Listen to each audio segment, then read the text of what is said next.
ইতালিতে বাংলাদেশিদের জন্য নতুন সুযোগ। পর্যায়ক্রমে ৫ লাখ শ্রমিক নিতে যাচ্ছে দেশটি। এরই মধ্যে প্রথম ধাপের আবেদন শেষ হয়েছে। ২০২৬ সাল থেকে ২০২৮ সাল পর্যন্ত শ্রমবাজারের ঘাটতি পূরণের ধাপে ধাপে এই শ্রমিক নেবে ইউরোপীয় দেশটি।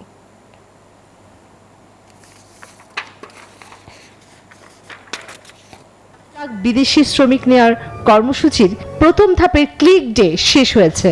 বুধবার পর্যন্ত ১,৬৪,৮৫০ শ্রমিকের আবেদন সম্পন্ন হয়।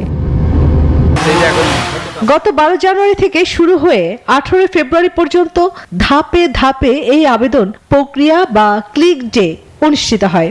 এর মধ্যে সিজনাল বা মৌসুমী কাজ, বিশেষ করে কৃষি ও পর্যটন খাতে বরাদ্দ ছিল ৮৮,০০০ শ্রমিক, নন সিজনাল খাতে ৭৬,২০০ জন এবং স্বনির্ভর কাজের জন্য কোটা ছিল ৬৫০ জনের।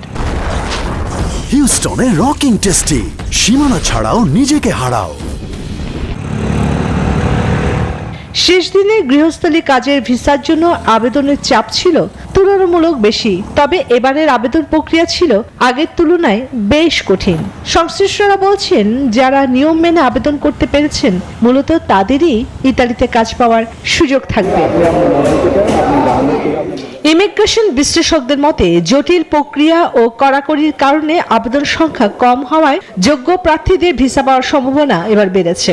বিশেষ করে আবেদন সনদ বা রেসিডেন্স সংক্রান্ত শর্ত অনেকের জন্য বড় বাধা হয়ে দাঁড়িয়েছে।